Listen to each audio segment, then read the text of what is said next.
SUCI members protested by making various allegations against AMC on Saturday. On this day, SUCI allegedly protested against the works of AMC by carrying placards in its hands at Agartala city center.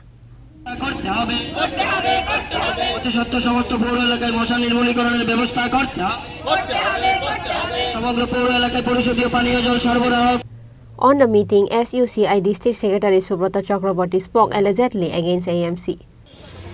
আপনারা শুনেছেন যে সারা রাজ্যে এমনকি আগরতলা পৌরসভায় বিভিন্ন জায়গায় যেখানে পৌরসভার কোনো সহযোগিতা পৌঁছায়নি সেই সব জায়গায় পর্যন্ত সাধারণ মানুষ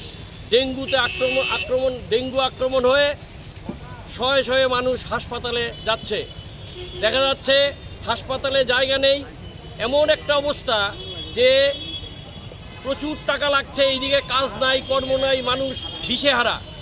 এমত অবস্থায় ডেঙ্গু পরীক্ষা কেন্দ্র রাজ্যে এবং আগরতলা শহরাঞ্চলেও কোথাও নেই, শুধু নির্দিষ্ট কয়েকটা জায়গা ছাড়া। আমরা দাবি করছি যে আপনারা এই পৌরসভার কাছে এবং রাজ্য সরকারের কাছে যে প্রতিটি অঞ্চলে রাজ্যের প্রতিটি জায়গায় বিনা পয়সায় বিনা অর্থে যাতে সাধারণ মানুষ ডেঙ্গু পরীক্ষার সহযোগিতা পায় তার ব্যবস্থা অতি সত্বর করতে হবে।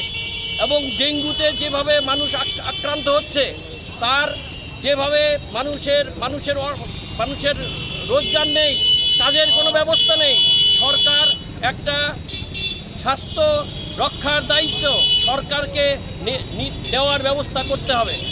আমরা কিছুক্ষণ আগে আমাদের দাবি সম্বলিত যে স্মারকপত্র আমরা দিয়ে এসেছি, যাতে উনি নেই, মেয়র নেই, মেয়রের পিএর কাছে। এর জন্যই আমরা এখানে আজকে এই দাবি পূরণে এখানে আমরা মিলিত হয়েছি। আপনার নাম আর ডেজিগনেশন? আমার নাম সুব্রত চক্রবর্তী, আমি SUCI কমিউনিস্টের রাজ্য কমিটির মেম্বার। ব্যুরো রিপোর্ট, চিনি খোরাং।